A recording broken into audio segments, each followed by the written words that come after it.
Hi geniuses, welcome to the channel Science Wizard Pooja Ranjan. This channel is all about the science subject of classes 6, 7th, 8th, 9th and 10th physics and chemistry. If you are new to my channel, you can subscribe to the channel for more science videos, and if you like the explanation then please press the like button and you can share this video with your friends, family and the classmates. So आज जो chapter हम discuss करने वाले हैं वो है grade 7 का chapter 12 transportation of materials in plants and animals. So इस चैप्टर पे मैं ऑलरेडी 3 वीडियोस बना चुकी हूँ. सो उन तीनों वीडियोस का प्लेलिस्ट का लिंक मैं आपको डिस्क्रिप्शन बॉक्स में दे दूंगी, आप जाके चेक कर सकते हैं. सो आज जो टॉपिक हम डिस्कस करने वाले हैं वो है what is excretion. Okay, so excretion का मतलब होता है एक्सक्रीट करना, मतलब कि आपके बॉडी में जो भी वेस्ट फॉर्म हो रहा है जो कि आपके बॉडी के लिए रिक्वायर्ड नहीं है उसको बाहर निकालना. इट्स सिंपल एज दैट कि आपके घर में हर दिन आप कूड़ा इकट्ठा करते हो ना, वो जो कूड़ा है वो आपके घर का वेस्ट है, तो उसको आप घर में तो नहीं रखते ना. घर में रखोगे तो सोचो वो सड़ने लगेगा, कितनी स्मेल आएगी और कितनी सारी प्रॉब्लम्स हो सकती हैं. सो आप अपने घर का कूड़ा हर दिन बाहर निकालते हो तो आप क्या कर रहे हो, एक्सक्रीशन कर रहे हो. इन द सेम वे आपकी बॉडी भी आपके बॉडी के लिए जो भी चीजें कूड़ा हैं जो कि वेस्ट हैं उनको बाहर निकालती है और इसी प्रोसेस को हम एक्सक्रीशन कहते हैं. अब जिंदा रहने के लिए ना बहुत सारे प्रोसेसेस आपकी बॉडी में टेक्स प्लेस करते हैं, मींस केमिकल रिएक्शंस अकर करते हैं. जैसे उसका एक एग्जांपल है सेल्यूलर रेस्पिरेशन. ओके, अब ये सेल्यूलर रेस्पिरेशन मतलब क्या होता है कि इस रेस्पिरेशन जो कि अकर करता है सेल्स के अंदर. ठीक है, अब होता क्या है, आपको जिंदा रहने के लिए और काम करने के लिए एनर्जी की जरूरत है. एनर्जी कैसे मिलती है, जब हम खाना खाते हैं तो खाने से एनर्जी कैसे प्रोड्यूस होती है, सेल्यूलर रेस्पिरेशन के द्वारा. क्या होता है इसमें, आपके सेल्स में जब ग्लूकोज बर्न होता है in the presence of oxygen तो वो फॉर्म करता है कार्बन डाइऑक्साइड जो कि वेस्ट है, वाटर और एनर्जी रिलीज होती है और यही एनर्जी हम यूज करते हैं टू डू डेली वर्क. तो ऐसे सेलुलर रेस्पिरेशन की तरह बहुत सारे केमिकल रिएक्शन आपके बॉडी में टेक्स प्लेस करते हैं जो आपको जिंदा रहने में हेल्प करते हैं और इन्हीं प्रोसेसेस को हम मेटाबॉलिज्म कहते हैं. अब जब ये केमिकल रिएक्शन टेक्स प्लेस कर रहे होते हैं तो जैसे मैंने आपको अभी बताया कि सेलुलर रेस्पिरेशन में कार्बन डाइऑक्साइड रिलीज हो रहा है जो कि वेस्ट है आपके बॉडी के लिए. इन द सेम वे दूसरे केमिकल रिएक्शंस में भी बहुत सारे वेस्ट प्रोडक्ट फॉर्म होते हैं, carbon dioxide, water, salt, urea and uric acid. Okay, so जो पानी है, जो भी आपके बॉडी में एक्स्ट्रा वाटर फॉर्म हो रहा है, जैसे अभी आपने सेलुलर रेस्पिरेशन में देखा उसमें भी वाटर फॉर्म हो रहा है. ठीक है, बहुत सारे सॉल्ट्स जो हैं वो आपके बॉडी के लिए रिक्वायर्ड नहीं होते हैं जो कि फॉर्म होते हैं ड्यूरिंग दीज प्रोसेसेस जिनको कि फ्लश आउट करना होता है बाहर बॉडी से. यूरिया और यूरिक एसिड क्या होता है बेसिकली, अब समझ लेते हैं कि यूरिया जो है वो आपके बॉडी में कैसे फॉर्म होता है. ठीक है, सो आप सबको पता है कि आपके बॉडी का बिल्डिंग ब्लॉक प्रोटीन है, मतलब जो सेल्स हैं वो प्रोटीन से ही बनते हैं. तो आप क्या करते हो, जो भी प्रोटीन खा रहे हो अपने डाइट में वो ब्रेक डाउन होता है, मतलब डाइजेस्ट जब होता है तो ब्रेक डाउन होता है into the smaller units amino acids, और फिर ये अमाइनो एसिड्स जो होते हैं वो आपके बॉडी में वापस कंबाइन करके सिंथेसाइज करते हैं डिफरेंट टाइप ऑफ प्रोटीन्स जो कि आपके बॉडी के लिए रिक्वायर्ड होता है. अब जो लेफ्ट ओवर अमाइनो एसिड्स होते हैं जो कि प्रोटीन नहीं बना रहे हैं तो वो अमाइनो एसिड्स जो होते हैं वो फॉर्म हो जाते हैं इनटू द अमोनिया. ठीक है, अब ये जो अमोनिया होता है ये आपके बॉडी के लिए बिल्कुल भी ज़रूरी नहीं है. अब होता क्या है कि जो लिवर है जो कि लार्जेस्ट ऑर्गन है आपके बॉडी का, आप सबको पता है कि वो बाइल जूस सीक्रेट करता है जो कि हेल्प करता है in the digestion of the fat in your body. Okay, तो अदर देन दैट जो लिवर है वो बहुत सारे केमिकल्स रिलीज करता है जिसको कि हम एंजाइम्स कहते हैं. ये जो एंजाइम्स होते हैं जो कि सीक्रेट होते हैं लिवर के द्वारा, यही इस अमोनिया को चेंज कर देते हैं इनटू द यूरिया.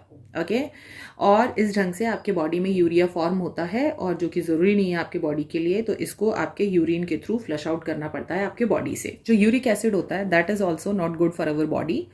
क्यों, क्योंकि जो यूरिक एसिड होता है जनरली वो फॉर्म होता है फ्रॉम द केमिकल जो कि आपके बॉडी में जनरेट होता है जिसको हम प्यूराइंस कहते हैं. तो जब प्यूराइंस ब्रेक डाउन होते हैं तो they form the uric acid.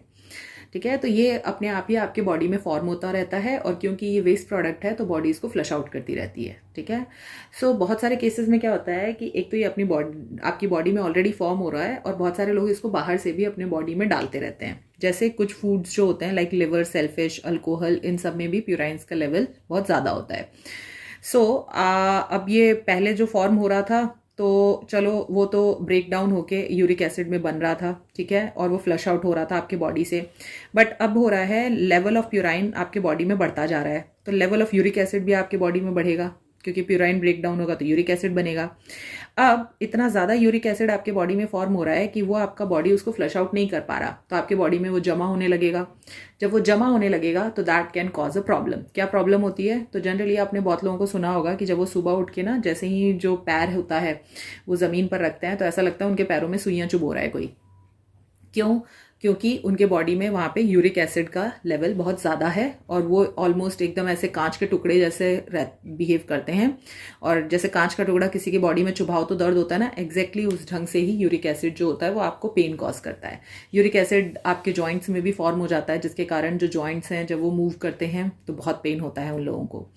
अगर आप चाहते हैं कि आपके बॉडी में यूरिक एसिड जो है उसका लेवल बहुत ज़्यादा ना बढ़े, ठीक है, तो उसके लिए सबसे पहले तो आपको बाहर से जिस भी फूड आइटम्स में यूरिक एसिड होते हैं वो खाना कम करना पड़ेगा या बंद करना पड़ेगा। ठीक है, अब किस किस में फूड आइटम्स मैंने बता दिए। इसके अलावा जो मेडिसिन होती हैं लाइक ड्यूरेटिक्स, एस्प्रिन और नियासिन, इनमें भी पाया जाता है जो प्यूराइन होता है उसका लेवल बहुत ज़्यादा। तो जितना ज़्यादा प्यूराइन होगा उतना ज़्यादा यूरिक एसिड फॉर्म होगा। इसीलिए कम प्यूराइन अपने बॉडी में बाहर से कंज्यूम करिए, जिससे कि जो यूरिक एसिड फॉर्म हो रहा है वो आपके बॉडी से फ्लश आउट हो सके। अगर ये जितना भी वेस्ट प्रोडक्ट है, carbon dioxide, salt, water, urea and uric acid, ठीक है, अगर ये आपके बॉडी में एक लिमिट से ज़्यादा एक्यूमुलेट होने लगता है, जैसा मैंने यूरिक एसिड के केस में समझाया, तो that can be harmful for your body. इसीलिए एक्सक्रेटरी ऑर्गन्स जो होते हैं उनकी ज़रूरत है ताकि वो ये वेस्ट को रिमूव कर सके आपके बॉडी से। और यही जो प्रोसेस होता है of the removal of the metabolic waste from your body, इसको एक्सक्रीशन कहा जाता है। अब जो एक्सक्रीशन होता है एनिमल्स में, लाइक द लोअर एनिमल्स, मतलब जिनका जो स्ट्रक्चर है वो उतना ज़्यादा कॉम्प्लेक्स नहीं होता, either the single celled animals या फिर हाइड्रो और स्पॉन्जेस, इनमें अलग से एक्सक्रेटरी सिस्टम की कोई ज़रूरत नहीं होती है। इनके बॉडी में डिफ्यूजन के द्वारा ही जो वेस्ट प्रोडक्ट है वो इनके बॉडी से बाहर निकाल दिया जाता है। डिफ्यूजन प्रोसेस में क्या होता है, तो आप सबने ये पढ़ा हुआ है कि जो डिफ्यूज होती है ना कोई चीज़, तो डिफ्यूज जो होती है वो हमेशा हायर कंसंट्रेशन से लोअर कंसंट्रेशन की तरफ होती है। मतलब कि जिधर उसकी मात्रा ज़्यादा है ना उधर से जिधर उसकी कम मात्रा है वो उधर की तरफ जाती है। तो यहाँ पर जो वेस्ट प्रोडक्ट होता है अमोनिया, इनके बॉडी में जो फॉर्म होता है वो एक्सक्रीट होता है by the process of diffusion through their body surface. ठीक है, तो अलग से एक्सक्रीटरी सिस्टम की जरूरत नहीं है। बट जो लार्ज एनिमल्स होते हैं, ठीक है, उनके बॉडी में एक्सक्रीटरी सिस्टम की जरूरत होती है to remove this metabolic waste, क्योंकि वो आपके स्किन के थ्रू या अपने बॉडी सरफेस के थ्रू, डिफ्यूजन के थ्रू वो बाहर नहीं निकाल सकते हैं। ठीक है, because they have a complex structure. अब अगर हम एक्सक्रीशन इन ह्यूमन्स की बात करें तो जनरली आपके बॉडी में डिफरेंट सिस्टम्स है ना, ऑर्गन सिस्टम। तो जो आपके बॉडी का ऑर्गन सिस्टम जो कि हेल्प करता है to remove this metabolic waste, उसको हम यूरिनरी सिस्टम कहते हैं। यूरिनरी सिस्टम जो होता है वो बेसिकली आपके बॉडी से जो वेस्ट है उसको रिमूव करता है इन the form of a urine. Urine जो होता है उसमें 95% वाटर होता है, 2.5% यूरिया होता है और 2.5% में बाकी का वेस्ट आता है। ठीक है, अब एक्सक्रीटरी सिस्टम, क्योंकि हमने पढ़ा है कि जो ऑर्गन सिस्टम है वो ऑर्गन से बनते हैं, तो कुछ तो ऑर्गन्स होंगे एक्सक्रीटरी सिस्टम में, ठीक है, जो कि आपके हेल्प कर रहे हैं टू रिमूव दैट वेस्ट। वो जो ऑर्गन्स होते हैं, जो सबसे मेन ऑर्गन होता है ऑफ योर यूरिनरी सिस्टम, उसको हम कहते हैं किडनीज। ठीक है, जो कि बीन के स्ट्रक्चर का होता है और कलर भी ऑलमोस्ट सिमिलर होता है to that of the beans, जिनको हम राजमा कहते हैं, और इसीलिए राजमा को किडनी बीन्स भी कहते हैं। ये फिल्टरिंग यूनिट्स जो किडनी होते हैं, ठीक है, उनमें फिल्टरिंग यूनिट्स होते हैं जो कि आपके वेस्ट ब्लड में, जो आपका डर्टी ब्लड होता है उसमें से जितना भी वेस्ट है उसको फिल्टर करके बाहर निकालते हैं। फिर यूरेटर्स होते हैं, यूरिनरी ब्लैडर होता है और यूरेथ्रा होता है। As you can see here in this figure, ये दो जो हैं, these are the 2 kidneys which are in the shape of a beans. Okay, और ये जो 2 किडनीज हैं, ये आप जो पतली पतली सी पाइप्स देख रहे हैं, इनको हम यूरेटर्स कहते हैं। This is the second organ of your urinary system. Kidney में जितना भी जो ब्लड है वो फिल्टर होता है, मतलब जो वेस्ट है वो फिल्टर होता है ब्लड से। वो सारा का सारा वेस्ट जो है वो किडनी से यूरेटर्स में एंटर होता है और यूरेटर्स से वो आके ब्लैडर में, यूरिनरी ब्लैडर में स्टोर हो जाता है। और जब आपका ब्लैडर फुल हो जाता है तो जो आपका सिस्टम है वो मैसेज भेजता है टू द ब्रेन कि ब्लैडर फिल हो गया, अब इसको बाहर निकालना है। और फिर ब्रेन आपको मैसेज भेजता है गो फॉर द यूरिनेशन, और फिर आप बाथरूम में जाके यूरेथ्रा के थ्रू आपका यूरिन जो है वो बाहर फ्लश आउट कर देते हैं। These are the 4 major organs of your urinary system: kidney, ureters, urinary bladder and the urethra. Kidney located कहाँ होते हैं? तो अगर आप फ्रंट में रिब केज जो होती है ना, आपकी जो चेस्ट की हड्डियां होती हैं, ठीक, उसके नीचे आपका स्टमक होता है, ठीक है।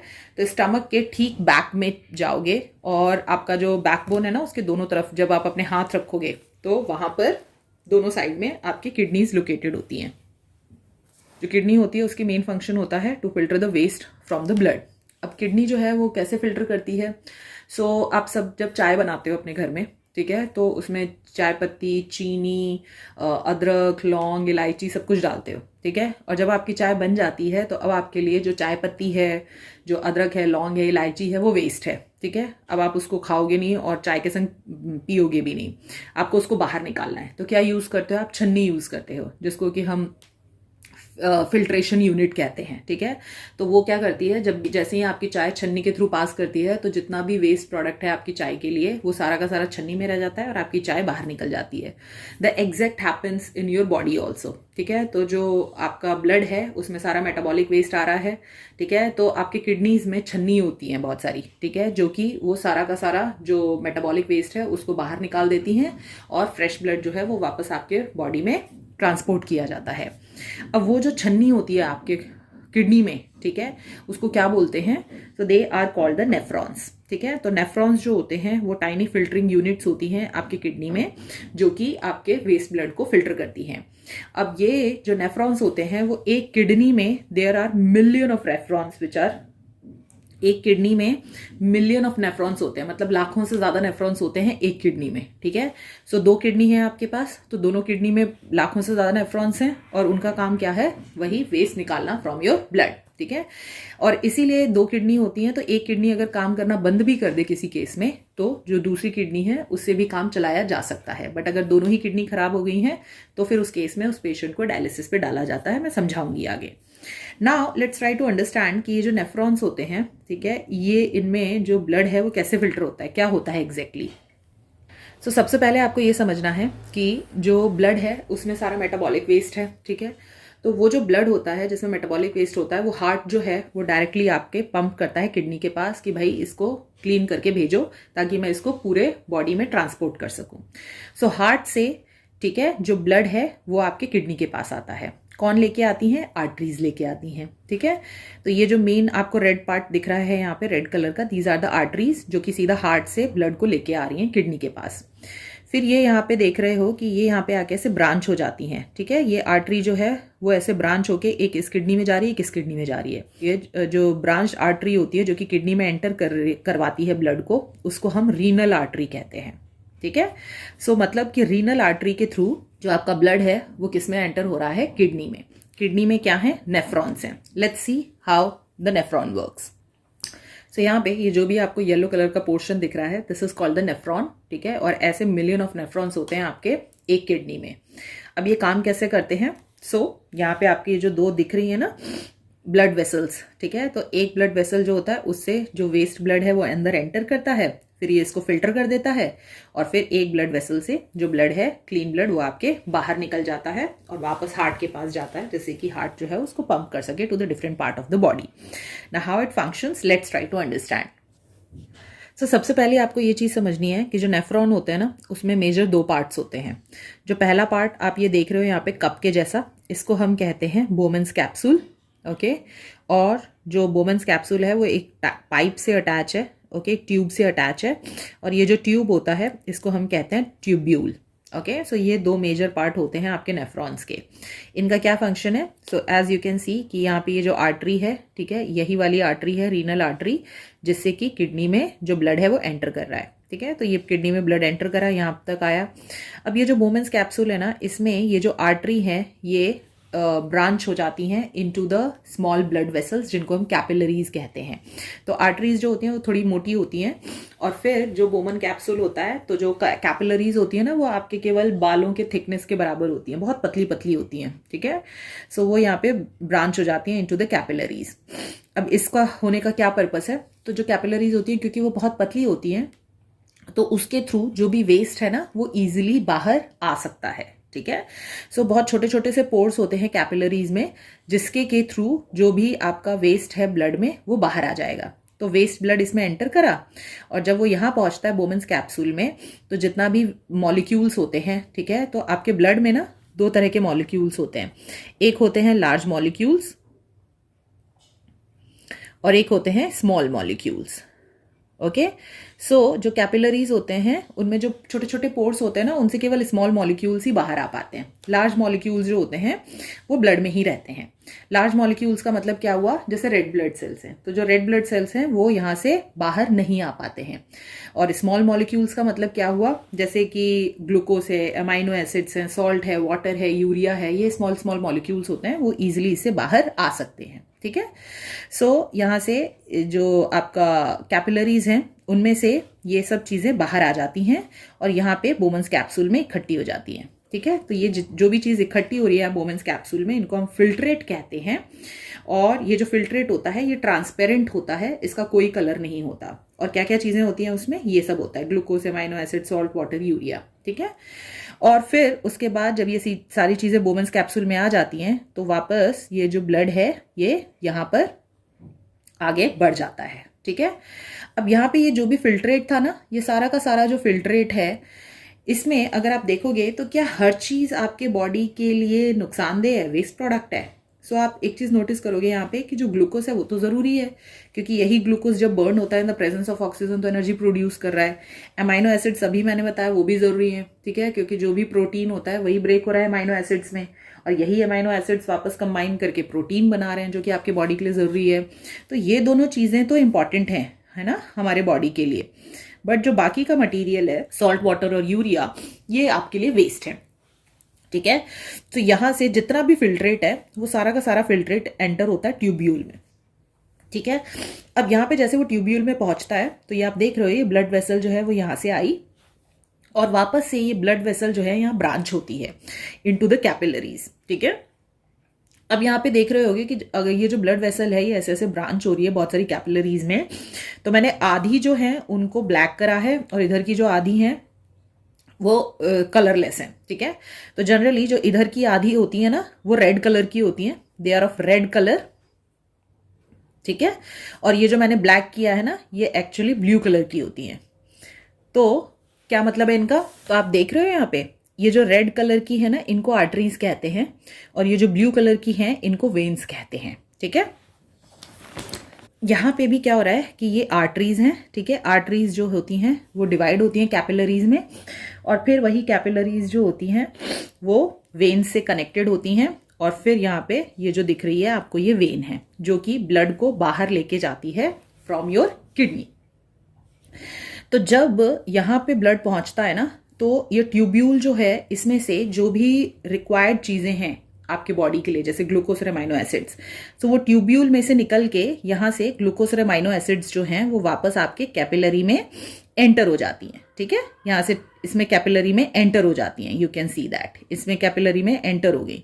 ठीक है, और फिर वो यहाँ से वेन्स में एंटर हो जाती हैं, और फिर ये जो वेन होता है ये आपका क्लीन ब्लड जो है जिसको कि हम रीनल वेन कहते हैं, तो रीनल वेन के थ्रू जो क्लीन ब्लड है वो आपके किडनी को छोड़ के बाहर चला जाता है और वापस से वो हार्ट के पास पहुंचता है और हार्ट उस क्लीन ब्लड को पंप करता है। तो इस ढंग से जो फिल्ट्रेशन है वो अकर करता है इनटू द नेफ्रॉन्स। ठीक है, सो अब ट्यूब्यूल में से जो ग्लूकोज और अमाइनो एसिड था वो तो ब्लड में चला गया, बट बाकी का क्या, सॉल्ट, वाटर और यूरिया, तो ये सारा का सारा ये ट्यूब्यूल में यहाँ से ऐसे जाता जाता है और यहाँ पर पहुंच जाता है जिसको कि हम कहते हैं branch of the ureter. So ureter का जो ब्रांच है वो किडनी से कनेक्टेड होता है, और ये जो ब्रांच है किडनी से कनेक्टेड होता है, तो ये सारा सॉल्ट, वाटर और यूरिया जो कि वेस्ट है आपके बॉडी के लिए वो यूरेटर्स में एंटर हो जाता है into the form of a urine, और फिर वो ब्लैडर में आके स्टोर होता है यूरिन, और जब ब्लैडर भर जाता है तो यूरेथ्रा के थ्रू आप इसको बाहर अपने बॉडी से फ्लश आउट कर देते हैं। So this is how the kidney filters the waste blood. So याद रखना है कि आपके पूरे यूरिनरी सिस्टम में जो आपका यूरिनरी ब्लैडर है, ठीक है, वो इलास्टिक सैक जैसा होता है। ठीक है, इलास्टिक सैक मतलब कि जो अपने आप को थोड़ा स्ट्रेच भी कर सकता है। तो आपने देखा होगा कितनी बार यूरिन आती है तो आप थोड़ी देर होल्ड करके भी रख सकते हो। क्यों? क्योंकि जो बलून जैसा होता है आपका ब्लैडर, और वो थोड़ा अपने आप को स्ट्रेच भी कर सकता है। ठीक है, इलास्टिक होता है, तो इसीलिए थोड़ी देर तक यूरिन होल्ड किया जा सकता है, बट जब प्रेशर बहुत ज़्यादा हो जाता है तो आपको उसको निकालना ही पड़ता है बाहर। अब एक हेल्दी ह्यूमन बीइंग जो होता है उसको 1.5 से 2.5 लीटर ऑफ यूरिन जो होता है वो फ्लश आउट करता है अपने बॉडी से। इसका मतलब कि अगर कोई इंसान 1.5 टू 2.5 लीटर ऑफ यूरिन हमेशा फ्लश आउट कर रहा है अपने बॉडी से, तो इसका मतलब उसके किडनीज जो हैं वो प्रॉपरली फंक्शन कर रहे हैं, सारा वेस्ट जो है वो बाहर निकल रहा है और इसीलिए वो पर्सन हेल्दी लाइफ जी रहा है, कोई प्रॉब्लम नहीं है उसके संग। Diseases and the urine examination, ठीक है। तो जनरली आप डॉक्टर के पास जाते हो तो कितनी बार डॉक्टर आपसे यूरिन टेस्ट के लिए बोलता है, ठीक है। यूरिन टेस्ट में वो क्या चेक कर रहा होता है? सो बेसिकली यूरिन टेस्ट की मदद से वो आपके बॉडी में कौन सी बीमारी है, ठीक है, वो उसको पता करने की कोशिश कर रहा होता है। क्यों? क्योंकि जब यूरिन टेस्ट करते हैं तो उससे हमें पता चलता है कि जो ऑर्गन्स हैं वो कैसे फंक्शन कर रहे हैं आपके बॉडी में। मान लो कि अगर आपके यूरिन में एक्सेस ऑफ शुगर आ रहा है, एक्सेस ऑफ एंजाइम आ रहा है, एक्सेस ऑफ ब्लड या फिर दूसरे मटेरियल आ रहे हैं आपके बॉडी यूरिन में, सो उससे हमें ये पता चलता है कि कुछ ऑर्गन्स जो हैं वो प्रॉपर फंक्शन नहीं कर रहे हैं। जैसे अगर आपके यूरिन में ज़्यादा शुगर आता है, सो इसका मतलब ये है कि जो पर्सन है उसको डायबिटीज़ है। अब डायबिटीज़ में क्या होता है बेसिकली कि जैसे मान लो आप जो भी खाना खा रहे हो, ठीक है, तो जो भी कार्बोहाइड्रेट्स होते हैं वो ग्लूकोज में ब्रेक होते हैं और वो ग्लूकोज जो होते हैं वो आपके सेल्स में जाते हैं और सेल्स के अंदर वो बर्न होते हैं in the presence of oxygen और एनर्जी प्रोड्यूस करते हैं। बट जब किसी को डायबिटीज हो जाती है तो उस केस में अब वो जो ब्लड में से जो ग्लूकोज है उसको सेल में कौन पहुंचाता है? इंसुलिन का काम है, ठीक है। तो जो पेनक्रियाज होते हैं वो एक ऑर्गन है, वो सिक्रीट करता है इंसुलिन। तो अगर कोई डायबिटिक पेशेंट है ना तो आपने देखा होगा उसको इंसुलिन की टैबलेट्स या फिर इंजेक्शन दिए जाते हैं क्योंकि उसका पेनक्रियाज जो है वो प्रॉपर फंक्शन नहीं कर रहे हैं, जिसके कारण कि इंसुलिन अच्छा प्रोड्यूस नहीं हो पा रहा और जो ग्लूकोज है वो सेल्स में नहीं जा पा रहा, जो ग्लूकोज है वो ब्लड में ही है। ब्लड चेक किया जाता है तो उसमें ज़्यादा मात्रा में शुगर या ग्लूकोज पाया जाता है, ठीक है, और उसी पर्सन को डायबिटिक कहते हैं। तो अगर किसी के ब्लड में बहुत ज़्यादा एक्सेस मात्रा में शुगर होगी तो फिर जब वो नेफ्रॉन्स के पास आएगा तो नेफ्रॉन्स क्या करेंगे? वो जो एक्सेस शुगर है ब्लड में वो उसको फिल्टर करके बाहर निकाल देंगे, ठीक है। सो जो एक्सेस शुगर अगर बाहर निकल रही है तो इसका मतलब ये है कि आपका पेनक्रियाज प्रॉपर फंक्शन नहीं कर रहे हैं, इसका मतलब ये है कि पर्सन को डायबिटीज़ है। सो इसीलिए जो लेवल ऑफ शुगर है अगर वो इंक्रीज हो जा रहा है आपके यूरिन में तो that means the person is suffering from diabetes. Okay, next अगर किसी की यूरिन में ब्लड आता है बाहर तो इसका मतलब ये है कि उसकी किडनीज जो है वो प्रॉपर फंक्शन नहीं कर रही हैं। कैसे? क्योंकि आपके किडनीज में जो फिल्टरिंग यूनिट है नेफ्रॉन्स ही हैं जिनके थ्रू जो वेस्ट ब्लड है वो एंटर करता है और फिर जितना भी फिल्ट्रेट होता है वेस्ट वो बाहर निकाल देती हैं और वापस से जो क्लीन ब्लड है वो चला जाता है। बट अगर आपके नेफ्रॉन्स को, ठीक है, बैक्टीरिया ने अटैक कर दिया है और उसको डैमेज कर दिया है तो उस केस में जो नेफ्रॉन्स हैं वो फिल्ट्रेट के साथ साथ ब्लड भी बाहर निकाल लेती हैं, ठीक है। सो ब्लड जो है वो आपकी यूरिन में चला जाता है और इसका मतलब ये है कि नेफ्रॉन्स जो हैं उनमें इन्फेक्शन कॉज हो गया है और इसीलिए जो ब्लड है वो आपके यूरिन में आ रहा है। सो इसीलिए किडनी का फंक्शन प्रॉपर नहीं है। कुछ केसेस में जब किडनीज डैमेज हो जाती हैं तो मैंने आपको बताया था 2 किडनीज होती हैं, एक खराब होगी तो एक फिर भी फंक्शन करती रहेगी, बट अगर दोनों ही खराब हो गई तो उस केस में फिर उस पर्सन को डायलिसिस पे जाना पड़ता है। डायलिसिस में क्या करते हैं कि वो जो किडनी का काम होता है वो बाहर मशीन कर रही होती है, तो उस पर्सन का जो ब्लड है वो उस मशीन में डाला जाता है और वो उसको फिल्टर करती है सारा वेस्ट और वापस से जो क्लीन ब्लड होता है वापस उसके बॉडी में इंसर्ट किया जाता है, ठीक है। सो इस ढंग से ये प्रोसेस अकर करता है और इस पर्सन को continuously after every few days जाना पड़ता है अपने ब्लड को फिल्टर करवाने के लिए। So that's a tedious job. जो इजी मेथड होता है उसमें आप क्या कर सकते हैं, किसी की किडनी ट्रांसप्लांट भी कर सकते हैं, ठीक है। सो फैमिली मेम्बर्स में से किसी की भी किडनी अगर कोई डोनेट करता है, क्योंकि एक किडनी पे भी आप जिंदा रह सकते हैं, सो अगर आप फैमिली मेम्बर में से कोई डोनेट करना चाहता है किडनी तो वो उसको डोनेट करके ट्रांसप्लांट भी किया जा सकता है। नेक्स्ट है स्वेटिंग मतलब पसीना आना, ठीक है। तो किडनी के अलावा आपकी जो स्किन है वो भी आपको हेल्प करती है to eliminate these waste product from your body, ठीक है। तो जो एक्सक्रीट करते हैं आप वाटर, यूरिया, सॉल्ट और दूसरे metabolic waste in the form of a sweat also, ठीक है। कौन हेल्प करता है? स्वेट ग्लैंड्स हेल्प करते हैं जो कि आपके स्किन में प्रेजेंट होते हैं। तो यही स्वेट ग्लैंड्स जो कि आपकी स्किन में प्रेजेंट होते हैं, इन्हीं के थ्रू जो स्वेट है वो बाहर निकाला जाता है आपके स्किन से थ्रू द पोर्स। स्वेट है उसके थ्रू आपका बॉडी से जो वेस्ट प्रोडक्ट है वो फ्लश आउट कर दिया जाता है। सो एक तो स्वेट आपको हेल्प कर रहा है to flush out the waste from your body. दूसरा जो स्वेट होता है एक्चुअली वो आपके बॉडी को कूल डाउन करने में भी मदद करता है। तो जब किसी को बहुत ज़्यादा पसीना आता है ना, तो जो पसीना है वो क्या करता है कि आपके बॉडी की हीट जो होती है उससे एब्जॉर्ब करता है और इवापोरेट हो जाता है। तो जैसे ही आपने देखा होगा, जैसे ही पसीना सूखता है तो आपको ठंडा फील होता है। तो इस ढंग से जो स्वेट है वो आपके बॉडी टेम्परेचर को भी कूल डाउन करने में हेल्प करता है। तो दो फंक्शन हो गए स्वेट के, एक तो कि वो मेटाबॉलिक वेस्ट सारा बाहर निकाल रहा है, और दूसरा आपके बॉडी टेम्परेचर को मेंटेन करने में हेल्प करता है, मतलब कूल डाउन करने में हेल्प करता है। सो this is it about this video. अगर आपको कोई भी डाउट है तो आप वो पूछ सकते हैं in the comment section. Next video में I will discuss the question and answers of the chapter.